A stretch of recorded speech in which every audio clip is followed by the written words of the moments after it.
Family and fellow soldiers, I'm the Professor, and this is the Moment of Truth. For this morning's briefing, I wanted to go ahead and give my thoughts about the war that's going on in Iran. Isn't it interesting how you got the orange man who basically is doing the same thing as his old buddy Vladimir Putin? He's trying to call this a war without having to use the W word. But why is this happening? A lot of people have been wondering. Well, here's my take on why. First reason is, Iran has been at the top of the to-do list for Israel for decades. This is Benjamin Netanyahu's fight, not America's. This is his hobby horse, and yet he wants the American taxpayer to ride it. And yet not one of the political prostitutes on Capitol Hill is willing to say that Americans will not bleed for Israel. Israel has soldiers of their own, if they can call them that.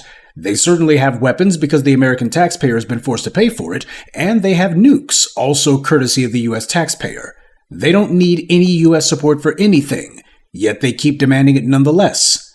Why does Israel hold such a special place for these politicians? Yes, the Zionists have built the best lobbying machine in the history of politics, but people don't understand what they actually made. It was a self-perpetuating money laundering operation.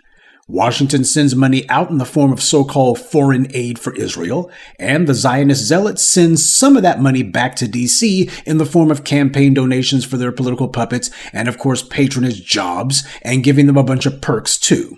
That's the real reason. A lot of people have a circular money funnel going on, a perfect circle of corruption.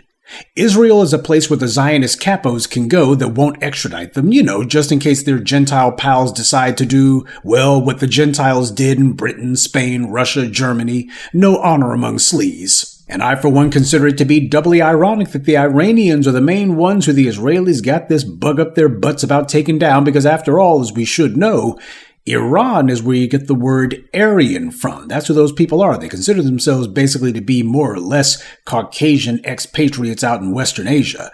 But this is what's going on there for the first reason. Israel's got these guys pegged down as far as they're concerned. This is the time to take them out. Second reason this is happening, people are wondering, could this war spiral out of control? Well, actually, that's part of the political calculus that these people have engaged in, and they don't believe that it will. Here's why. It depends on what you think of as a war being under control. If by that you mean that Russia and China will not get involved or some other nuclear power, then yeah, the situation is under control, as ugly as it is.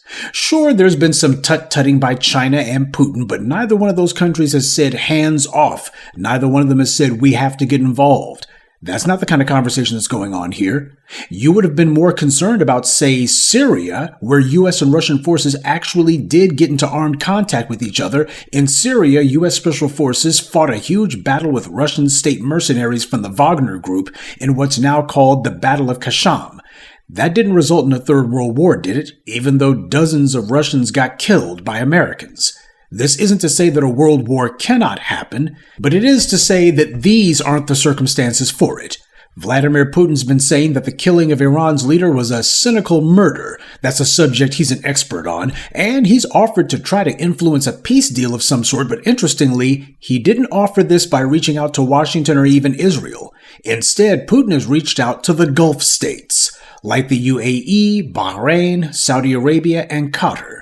The same countries who, by the way, are cheerleading for Israel and America to take down Iran. See, religion is the key to that region because that's the organizing principle there. So when you talk about the different Islamic sects there, you're not just talking about differing religious practices. You're also talking about differing centers of power. Those people in the Islamic world were fighting other Muslims long before they were fighting Christian or Jewish infidels. Religious reconciliation is impossible for those guys because that would require someone to have to give up their power, and none of them is going to do that. This is why the Israelis spent a decade building phony alliances with those Arab states. They knew that these guys were just as eager to put a dagger in one another's backs as they were to drive out the infidels. Vicious infighting.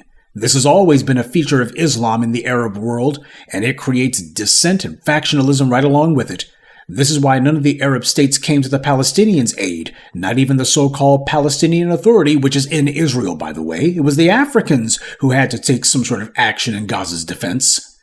But Putin also sees other certain advantages in the U.S. going to war with Iran. For starters, the U.S. stockpiles of weapons are low because so much of it has already gone to Ukraine and Israel. So by the U.S. focusing on Iran, this will reduce the pressure on Putin's forces in Ukraine, something he's been needing for several months. Also, it doesn't hurt Russia that Iran is a major oil producer. Estimates are that as much as 90% of Iranian oil is exported to China. Oil prices have already risen by nearly 10% since this war started. So with Iran's oil under siege, that makes Russian crude that much more valuable. That is, unless the U.S. can get a puppet regime in Tehran.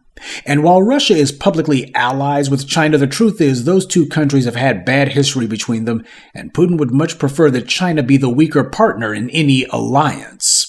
And speaking of China, I think that it's not necessarily a coincidence that just a week ago it was announced that Iran was preparing to purchase supersonic anti-ship missiles from China. The United States military's ability to project force is dependent on its aircraft carriers. Supersonic anti-ship missiles are the kind of thing that could be used against them, not to sink them, but at the very least to damage them. One thing's for sure, if you know that America is going to be launching all of its planes off of its carriers, it might be useful if you could put some pain on some of those carriers. And that's the reason why the Iranians were trying to get China to sell them those supersonic anti-ship missiles. But I guess that deal's going to be on hold for a while now. That kind of news is the sort of thing that would make certain people like Netanyahu and Trump decide that, hey, if we are going to do something about Iran, we might as well go ahead and do it now before they get their hands on some weapons that'll make it more difficult in the future. And that, of course, brings us to the predictable number one reason why this is happening now, because the Epstein scandal isn't going away. Epstein was not just a white supremacist, but he was also a diehard Zionist. Most of his financial pals were also Zionists too. There's as many perverts in Israel who stand to lose big if Epstein's associates wind up being prosecuted. When Prince Andrew got charged, that lit a fuse under a lot of them. It reminded them that even though most of them may not go to prison, there's a chance that some of them could. They just don't know who. A lot of people desperately need to change the headlines, and that includes a lot of people who you would have thought of as adversaries to Trump, including a lot of those people in Israel. It's all political theater, like pro wrestling. None of it's real. These people are best friends with the same so-called political opponents that they tell you that you and me need to go to the polls to keep out of power. They're part of the same secret societies, and in many cases, they're even married to people who are politically and ideologically opposed to them. But they want you to think that every election is an existential crisis for you. The only actual principle that these people have is to maintain the racial status quo, which begins and ends with making sure black people remain subjugated forever. They all agree on that. They're all dedicated to it, and you can tell they are because that's the one thing that they don't budge on, and that they are 100% consistent about. Everything else they change positions on near daily, from immigration to gay marriage to war. But when it comes to foundational black Americans, that doesn't change at all. Now, some of the MAGA crowd are upset that their orange savior has broken what they felt was his third most important promise behind immigration and releasing the Epstein files, that he was not going to get America into any more foreign misadventures. Well, I for one knew that he was lying about that just by looking at who his campaign donors were. He's got more Israelis around him than Benjamin Netanyahu. Remember, prior to winning the 2024 election, Donald Trump was neck deep in being prosecuted. He had to win the 2024 election. He didn't have a choice. And to get the massive amounts of money necessary to win, he was willing to promise his donors anything they wanted, no matter how crazy. Up until now, it was unthinkable that any U.S. president would actually be dumb enough to try to knock off Iran. W made some gruntings in that direction during his second term, but he wasn't actually going to do it, especially not after the quagmire in Iraq. But W had the luxury of deciding whether or not it was politically expedient to go into Iran. He didn't have to do it. Trump, on the other hand, his back is to the wall. It's a him or them proposition, and for the Israeli lobby, a chance to have a president this desperate isn't going to come again. So the lunatics on the Zionist fringe felt that this was the one and only chance they would ever get to have a president who couldn't afford to say no. The Epstein files aren't going to go away altogether, but people like Benjamin Netanyahu are betting that if he can just wait it out, same as he has with the indictment for war crimes that was handed down against him, their calculus is that they don't necessarily need for the headlines to evaporate altogether. They just need the urgency to die down, to wait it out. Bill Clinton did the same thing during the Monica Lewinsky scandal, throwing missiles at Sudan in the middle of the desert for no reason and then telling the entire country, well, I had to do it. Yeah, I had to change the headlines. War typically rallies the country behind whomever the commander-in-chief is, but in this case it may have diminishing returns for Trump precisely because he hadn't taken out the time to make the case for why he couldn't wait. His talk about Iran trying to make missiles to hit the U.S., it reminds a lot of people of W's phony claims about Iraq's WMDs. We cannot wait for the final proof, the smoking gun, that could come in the form of a mushroom cloud. I mean, for any of you youngins out there, as a Gen Xer, let me tell you something. They've been talking about Iran's going to be nuclear bombing America since I was a child. That is the primary lie that the Israel lobby's been pushing since forever. That the Iranians are 6 months away from having a nuke. They've been 6 months away from having a nuke for the last 40 years now. It's just rinse and repeat of the same lies we've heard before. So-and-so tin-horn despot out in the desert would love to nuke the U.S., and they're just minutes away from being able to do it, so we have to get them before they get us.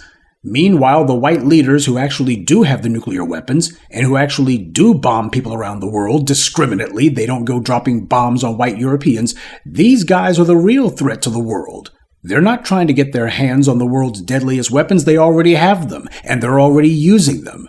So who's going to topple these real despotic regimes? I, for one, am sure that a lot of people would agree that the next rogue state that needs to be toppled is the one in Tel Aviv.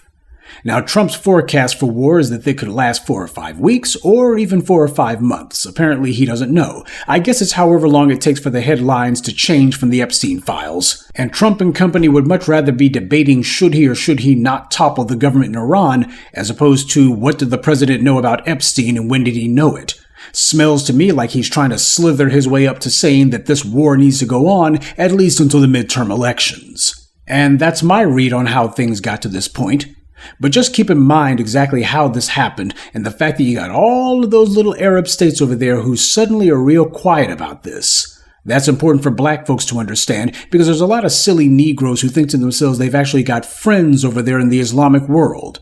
Keep in mind the Arabs were carrying out the East African slave trade long before the Europeans got into that dirty business. We can ask people like Caroline Wanga, formerly of Essence, about that one. Her family would know. But the fact that you got so many of those Arab states who are actually complicit in what's going on, they certainly have not been objecting to it. These events cast a new light on that old alleged Arab saying about me against my brother and my brother and I against a stranger.